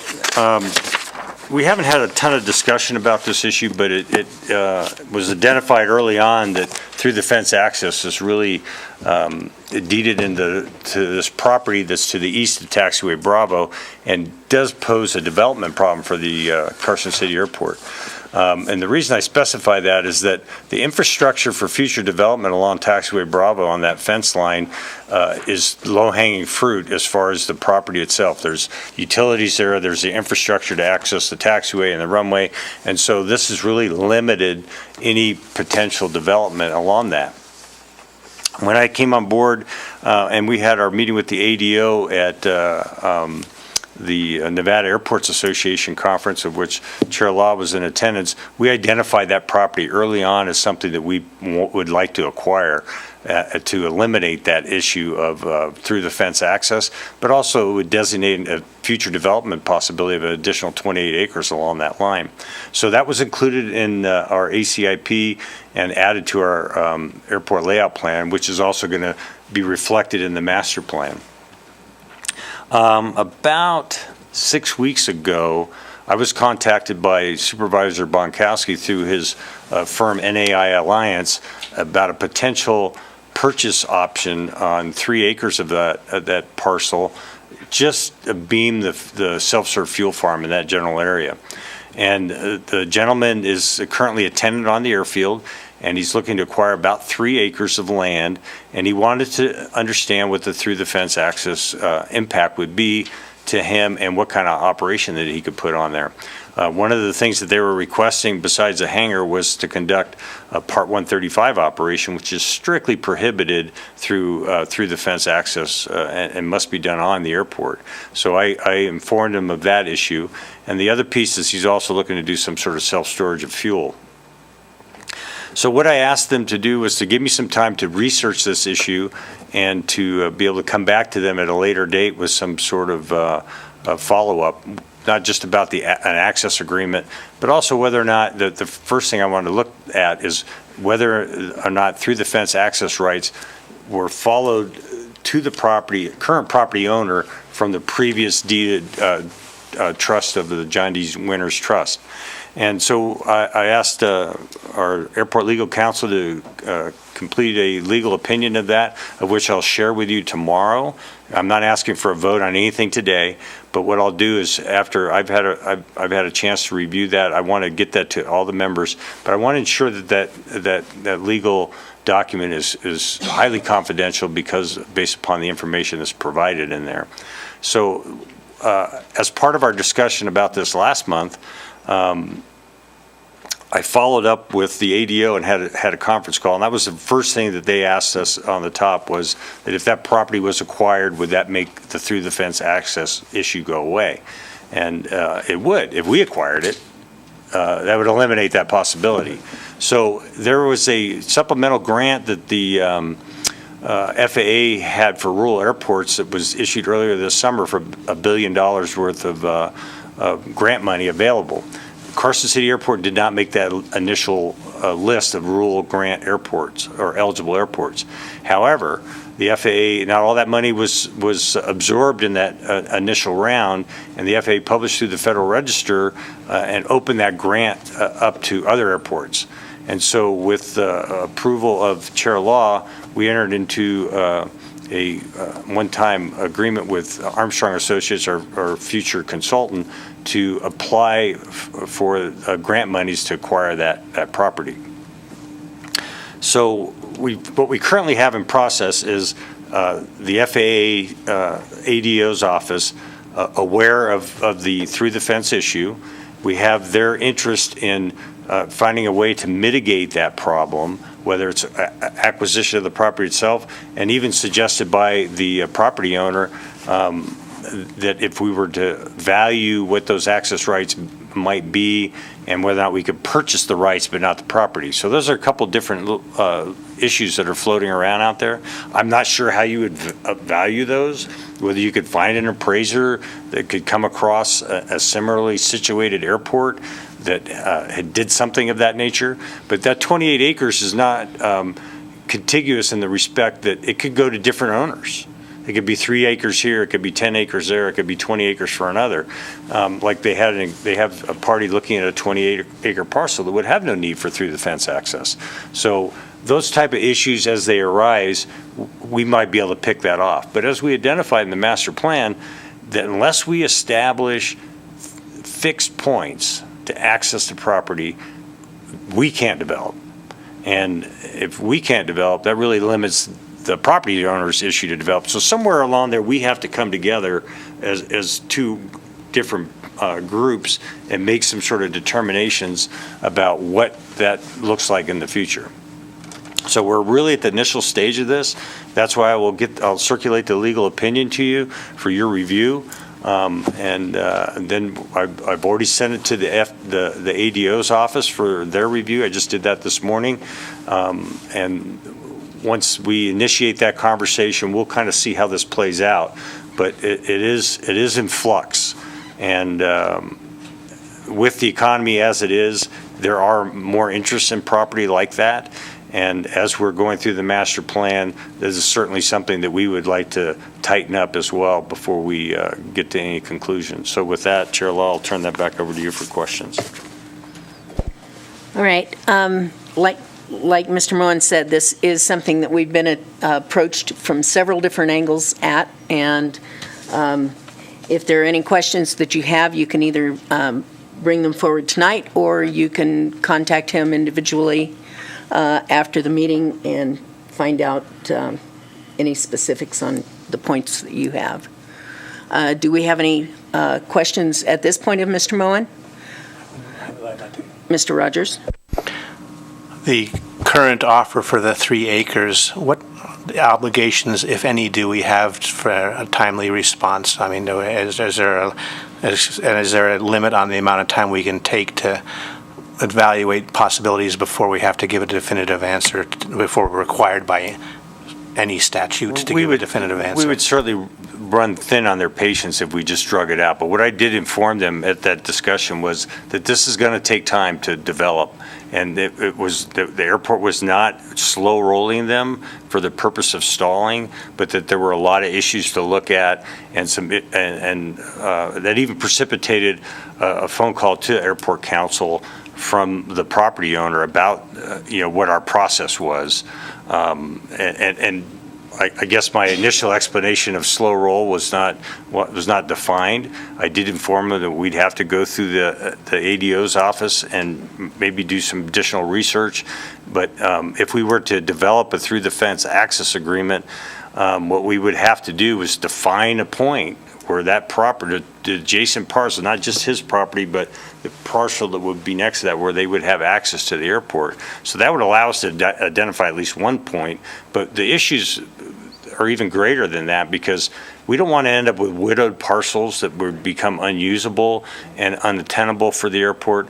So they understand, I believe, both after the conversation with me, but also with legal counsel, that there's a lot to look at, and the timing of this is not all our own, and a lot of it is incumbent upon the FAA to participate in that. So we do have their attention. I mean, we on the conference call was not only the ADO's office, but it was FAA compliance, and they did inform us that as this progressed, that they would get additional people involved, perhaps their legal team and that sort of thing. So this is something that's very serious to the FAA, as well as to the benefit of the airport and the landowner. So I wish I could say it's a month or 2 months. It's been about 6 weeks now to this point in time. Does that satisfy your question? There are a lot of moving parts in it, and if we have any chance at all of being a part of that grant that would allow us to purchase it, that would be an ideal solution, but we haven't gotten an answer on that. No, and they just now have the legal opinion. So, that took time to go through all that whole process. But one thing that's really interesting about this grant process, that particular grant itself, there's no local match. So it's 100%. Yeah, if we fall into that bucket, it would be 100% grant, and it wouldn't cost us, the airport, anything. Do we know what that parcel, the total parcel, it would sell for? It's about between $4 and $5 million for 28 acres. It's about $4 to $6 a square foot, and that's based upon the arena lumber yard that sold just in the last year. So that's a valuable comp. Let me make one comment in response to my associate's comment about timing. I'm not real concerned. In fact, they can wait, and I'll tell you why. Because when my company moved our facility to our present location, which is adjacent to the subject property, that property owner took their sweet old time in approving our move because it blocked their through the fence access. And when I say sweet old time, we're talking 9 months to a year. Good to know. All right, That Mr. was, Takis. that was the prior owner of this lot. It wasn't the current owner. That's correct. It was the prior owner. All right, any other questions? Do we have any public comment on this item? Okay, we don't intend to go forward with a motion tonight, just informational purposes, so we will move forward. For item number 6, for possible action, Carson City Airport Authority to consider approval of an airport architectural, engineering, and planning services contracts. Mr. Moen. Well, I know that there's one person in the audience that's been waiting for this one. I did inform Mr. Dickin prior to the meeting that I put him at the very end of it because I figured he was going to sit through the meeting anyway. So I thought this worked out pretty well for both of us. As you know, we went through the RFQ process this summer and we identified top candidates for both the planning and airport planning consultant as well as the engineering consultant. We selected, after the scoring, we selected Armstrong Engineering Consultants and Kaufman and Associates to do the planning. And so the current process that we've been under we've asked them to submit to us draft agreements of which were reviewed by us, and then once we were satisfied with the content of the agreement, we're bringing that here today for approval. Now, one thing that the agreement process that's spelled out in the FAA advisory circular is you agree on the language of the agreement, and then you take a scope of work and you ask both the consultants to price that project, and then we take that information and we go out to independent organizations and other consultants and ask them to price the same work and come up with a fee schedule. Now, both Armstrong and Kaufman Associates submitted in their agreements fee schedules, so we do have that information.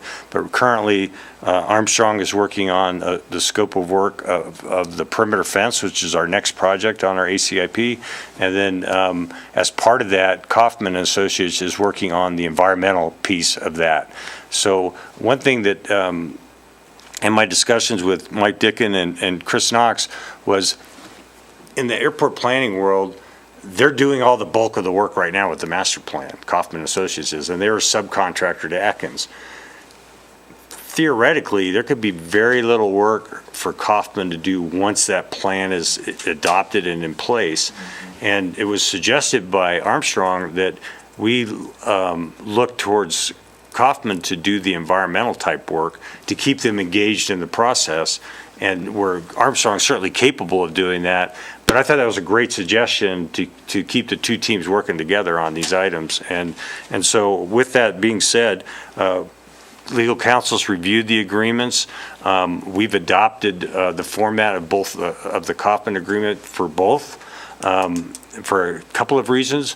One is that Kaufman has used that agreement and many times with the FAA, and it's been quote unquote bulletproof, and that allowed us, when Armstrong looked at it and they concurred with it, it allowed us to make a clean adoption. So we're really operating on a level playing field with both agreements, and we're not running in different directions and trying to mend things. So I think in the process, it's really going to work out well for the airport. So with that being said, I didn't print out those agreements for this. This packet would have been a ream of paper for both of you if I print everything out. And so that's been available for your review. If you have any questions specifically, please let me know, or legal counsel. I did specify when I sent those agreement out that it was satisfactory to legal counsel and offered the protections for the airport authority. Any questions of Mr. Moen? Has everybody had a chance to go through these online? I had a chance to go through them, and I thought they were consistent. Any public comment on this item? Any questions? Okay. At this time, I would accept a motion to approve the professional service agreements with Armstrong Engineering Consultants and Kaufman Associates, and for the airport staff to complete the independent fee estimates and complete the negotiations with Armstrong Engineering Consultants and Kaufman and Associates. Do I have a motion? So moved. Mr. Golden has moved. Do I have a second? Second. Mr. Rogers has seconded. Any discussion on the motion? All in favor of the motion say aye. Aye. Any opposed, nay. None heard. Motion carries.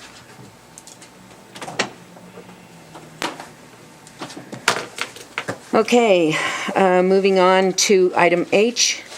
I do not have an airport engineer's report this evening. Does anybody else have information that, Mr. Mullen? Mr. Fitzgerald provided a copy of the engineer's report today. I did include because it was very similar to last month's. It was talked about our master planning process, which everybody's heard at nauseam tonight, but also the update on the airport construction project. You probably saw through various emails or discussions that we did all the crack sealing, and we did identify a couple areas that were along the taxiway Bravo to the east that the cracking has exceeded what it was when it was initially assessed, as well as a couple of areas along Alpha and Delta. So we went through about 2 or 3 pallets of extra material just because of the way those cracks had developed since the original survey. And so we submitted a change order for approximately $27,000, which still falls in the limit of the initial grant. And so that was to cover the cost of the excess material. And also there's an area that's going to require not just fill, but going to need to be saw cut and hot patched. And so none of that work's going to take place till we're on the schedule now of May 6th. I was adamant that if we're going to split this up, that we had a firm date. That'll be weather dependent, of course, but at least that we have something on the calendar on Q&D's work list that they can work around us versus us hoping we can fall back into the schedule somewhere. So the fog seal, the final hot saw cut and hot patch will not take place until the spring. But I have inspected all the work area, including, as I mentioned last meeting, I think Alpha Delta, but I walked taxiway Bravo Charlie, taxi lanes Echo and Foxtrot, and also the perimeter road up to Gate 4. And we identified a couple areas that needed some extra material, but they've done a really good job to date. And they worked real well with the airport community. We did allow, by email soliciting the airport community, if they wanted to do work on their own ramp, for whether it's Carson Air Group or Jet Ranch, to reach out to Q&D and work out an arrangement so they could get their work done while they're already had staged the equipment and are on site. And that's all I have from Mr. Fitzgerald's report. Thank you. Moving on to item I, Airport Manager's report. I'll keep this one brief as well, since we covered a couple things. The snowplow should be back this week. It does sound like we're going to get a bi-directional plow on it that NDOT is providing. The October fuel numbers, Member Gold and I have talked about this a little bit. I wasn't aware in the beginning, as you heard last week, that the full service numbers and the self-serve are different. They come from different sources, and so I was reporting just the full service fuel numbers, and when we included self-serve, it became quite a different number. So just to give you a quick idea of what we did in September, we're up from October fuel flows at 28,820 gallons total at a fuel flowage rate of 5 cents. That comes out about $1,400 a month, and that's been very consistent. I wasn't able to break out the self-serve numbers for Jet A and Avgas, so I'm just going to give you the total for this month. Sierra Skyway, they have not only started, the slabs are complete, but they're going vertical. When I saw it the other day, the steel on walls and roofs were complete, and they were going to begin sheetrocking today. So that's project's moving well. I think the weather's really benefited that project And he's had no precipitation to deal with, and the work area's been dry, so that's been really good for him. We do have a check in hand from the insurance company about the last fence run-in we had off East College Parkway. So we do have the materials on order. Work should probably begin next week and be completed in a day. I did respond to the wind farm issue, and then I got a phone call from the company that is proposing it to meet, and so I'm waiting to hear back from them. They're going to bring in their director from California, and I'll give you a heads up on that, Chair Law, to attend with me, and we may bring our legal counsel, if he has nothing else to do that day, to discuss what their proposal is. I haven't seen anything updated on the FAA website. I'd like to see us and about 200 of our finest friends in the office when he shows up from La Jolla. They may have a real reason to come in to see us. So I don't think they would have reached out to us if they didn't already see perhaps a stick in the cog. Yeah, right. I did mention the vice president's visit. I want to say that event went really well. It was kind of interesting to watch it unfold, but there was one incident involved in that. Raven helicopter did strike a couple of high-tension power wires at the top of, I'm not definitive, is it Lakeview Hill or Duck Hill? Okay, yeah, right at the top there. And you may have seen the email that's closing 580 from 50 all the way up to the north end of Washoe Lake for 7 to 1 both Saturday and Sunday. So that was quite an incident. But I did reach out to NV Energy about putting delineators on those power lines. The FSDO inspector, Larry Cheek, contacted me and advised me that it's not even on a sectional. So somehow those got erected and put up and didn't get identified on a sectional. So we're going to see about ensuring that we do that and delineating them.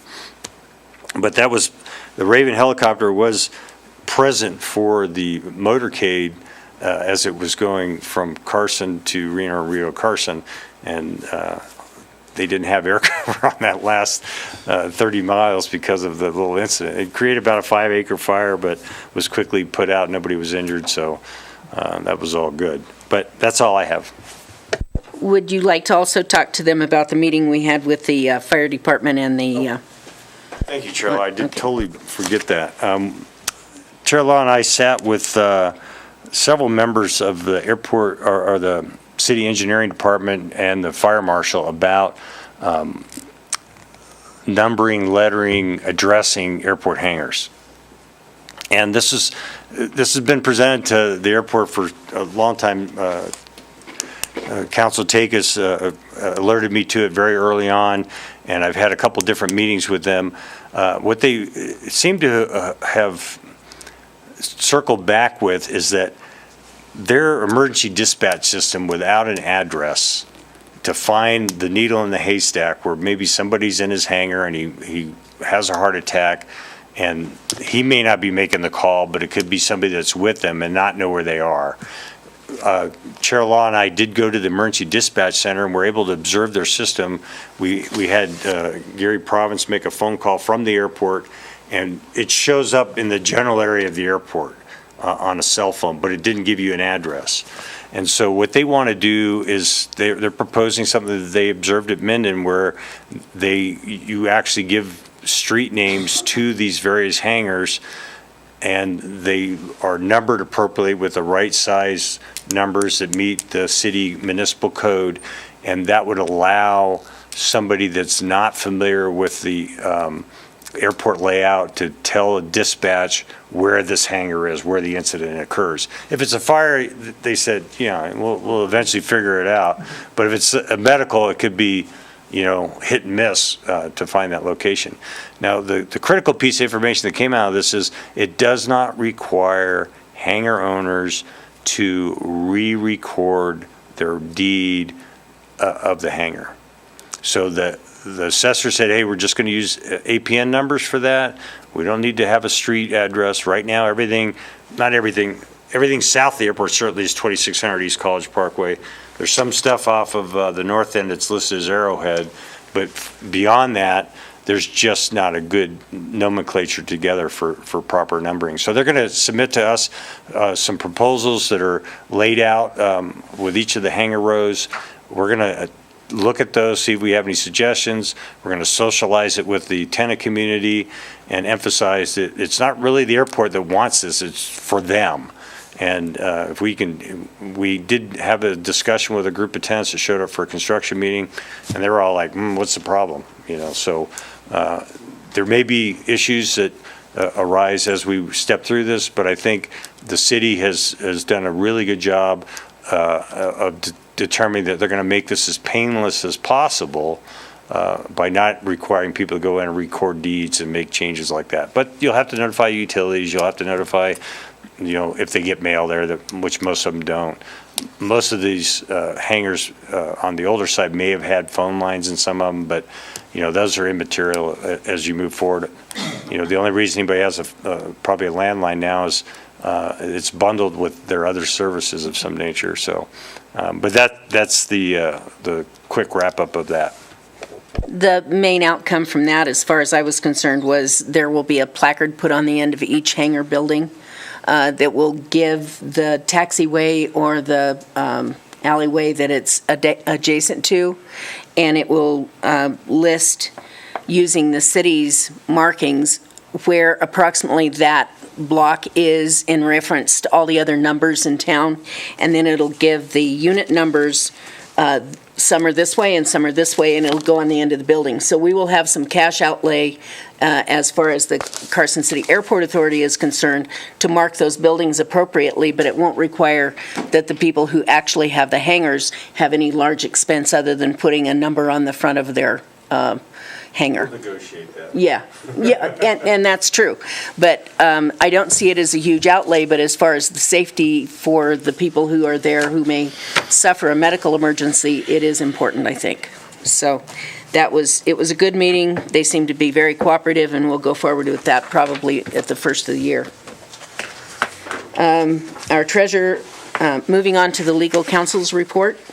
Yeah, just on that last item, I just would advise you to proceed with caution. Yes. When we had a meeting, a lot of the personnel have changed on this. Originally, the fire department was relying on GIS personnel from Douglas County who are somehow on contract with Carson City.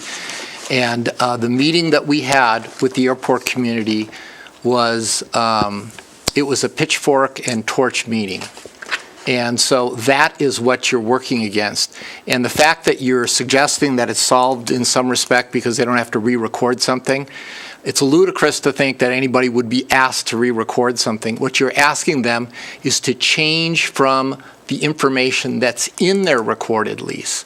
And so recorded deeds. And so you need to be careful there. And that's my only word of caution on that. I'm not involved with this project per se. I haven't been called in on it, but I don't want you guys to walk into a buzzsaw on that. Okay. In terms of other items on the legal counsel's report, as you all know, there was an election recently, and some people changed in politics. From the airport standpoint, the most immediate concern, at least to me, in terms of our airport work, is that Al Kramer was reelected. Al Kramer is carrying the bill that we worked on to modify the legislation for the airport authorities, act that created the airport authority. And so that's a good thing. Otherwise, we'd be trying to figure out somebody else to carry that bill and bring them up to speed. So it's good that Al's in there. And, somebody came to me and said, well, he's an R. That's really not going to help you much. Now, he is a Republican, and it is true that in the Assembly, the Democrats have a supermajority. They don't have to talk to the Republicans about anything. They don't need their votes. On the Senate side, it is one vote less than a supermajority. So the Democrats almost have a supermajority there. Plus, we have a Democratic governor that's been elected. So the comment to me was, well, unless you've got a D involved in your bill, it's probably not going to go anywhere. I think that may be true if you have something controversial that affects other parties. But keep in mind that our bill, the only entities that are really affected by it are ourselves, the Airport Authority, and Carson City. and we've already worked the bill through Carson City and gotten their support and concurrence on it. So I don't know that there's anybody out there who's going to be working against us in the bill. I can't see that there would. And so I think we're going to be okay on that. In addition to that, both Al Kramer and Ben Kiekeffer, who is our senator for here, are both guys that work well across the aisle. Whether they're in the majority or the minority, those guys both are very good at talking to their constituents and working toward the good of the outcome of the legislation, and pretty much avoiding the games of, well, I have to get something for this to get my vote. And so I think we're in good shape as a result of the elections from that standpoint. Time will tell, but I will continue to be working with Assemblyman Kramer and make sure this bill gets out, and hopefully out early in the session. We got it into bill drafting early. Hopefully it'll get out early, and we can get it taken care of in those early stages of the legislative session where it appears that not a whole lot gets done. So that will be our game plan there. The only other tidbit I can add involves the NV Energy replacement of that power line. It's pretty important that they replace it. The reason they're actually going to the extent of shutting down 580 to do it is because that power line feeds Incline Village. Incline Village is currently getting its power from a different power company who's agreed to step in and help out NV Energy, but they have been informed by this other power company, cold weather comes or something else comes, first entity we're cutting off is Incline Village because we have to deal with our own customers first. And that's why there's the severity or the importance of actually closing the highway, because that's a pretty dramatic step. The other thing that I've heard is from some folks at NV Energy is they really expect to get it done on Saturday. They've reserved Sunday just in abundance of caution. So I think there's a good chance that the only interruption will be that morning to 1 o'clock in the afternoon on Saturday, which would be good. It's closed entirely between Carson City and Reno, the complete section. Including East Lake. They're going to close off Hobart Road, so you cannot cut through. You can't cut through Lakeview and then cross under and get around East Lake and get around. And so your options are you go up to the lake and go around 28 through Incline and back down, or you go out to Virginia City and come down through that way. The NDOT public information is that their recommended course, I didn't believe it until I read it myself, is you drive all the way out to Silver Springs and take USA Parkway up to 80 and come back. You'd have to want to get between Reno and Carson City real bad to drive that far. And by the time you drive that whole thing, the time period for its closure may be open. It may be over. Is 580 closed at 50? Is that what they're doing? No. The problem is you've got that bottleneck at Duck Hill. You've got that bottleneck kind of at Duck Hill, right? After you go over the top of the hill, leaving the north end of Carson City. And there isn't any way around that. I guess. You got to close it somewhere. Yeah.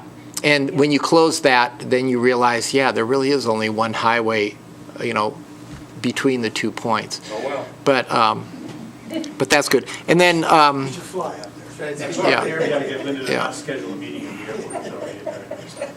And then I've heard conflicting things on the wind turbine from my friends who are in the power world, the energy world.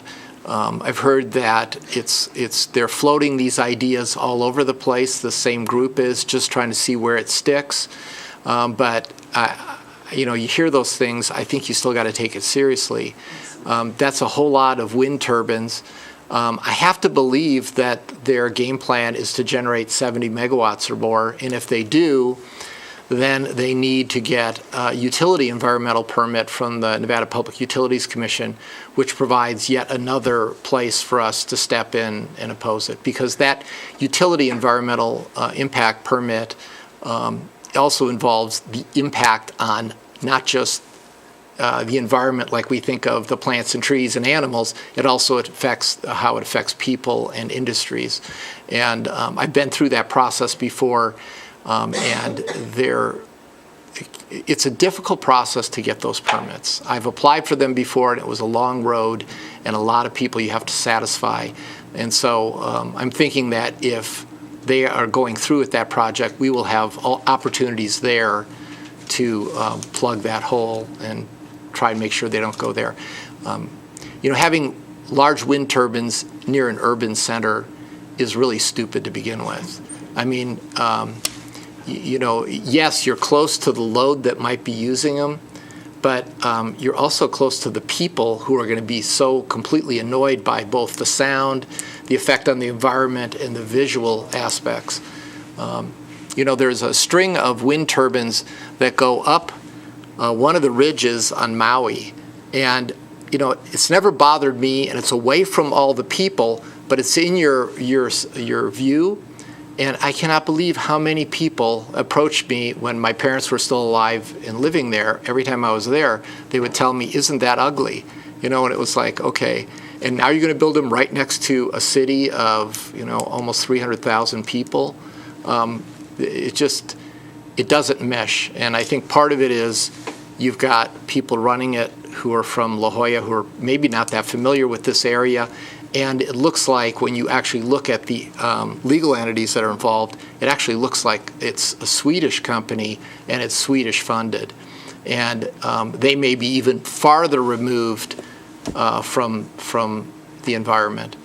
But it sounds to me like they haven't thought at all about the aviation piece. And maybe they have, but it'll be interesting to hear what they have to say. That's all I got. Any questions, I'm happy to answer. I just think anytime somebody wants to put 41 495-foot towers across the top of a mountain range, it's kind of stupid, but that's me. Anyway, we will move on to the treasurer's report. Since our treasurer is not here this evening, any questions you have about this can be directed to our manager or to Larry when he returns tomorrow. Moving forward to the report from authority members, does anyone have any reporting on any correspondence or internal communications or status reports or comments on things that you've been looking into that have relevance to the airport authority? I have a quick question, Madam Chair. Yes, sir. Mr. Golden. In the past, we have not had a December meeting necessarily. Are we having a December meeting? It's true. In the past, we've had a hard time getting a quorum to a December meeting because the third Wednesday of December is always very close to Christmas. So it's your guys' call. It's Linda's call, actually, the chairman's call. If there's no one here that would be objecting to it, I would suggest that we skip the December meeting and go to the January meeting. I would note we didn't carry anything over from tonight to the next meeting specifically, so. I would entertain a motion. I would certainly support that. To obey the December meeting and go directly to the January meeting. You don't do it by motion because we're not noticed to take that action. True. But you are the chairman and you set both the agenda and the time, so you can certainly, you can just announce that is your decision. Merry Christmas. I'll see you in January. How's that? Works by me. January 16th will be the next meeting. Madam Chair, may I ask if there's any interest in moving these meetings from 6 p.m. to noon? No interest in that? No. I know we had a couple that people liked. I know, but no. Okay. I just thought I'd ask. All right. Nice try, though. All right. Any public comment before we leave this evening? Come forward, please. State your name and spell your name for the record.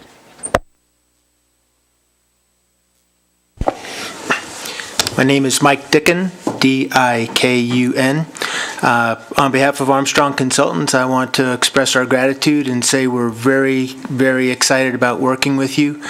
The past two meetings have been informative, and I'm looking forward to helping with some of the challenges that you're facing and moving forward with constant improvement here at the Carson City Airport. So, thank you.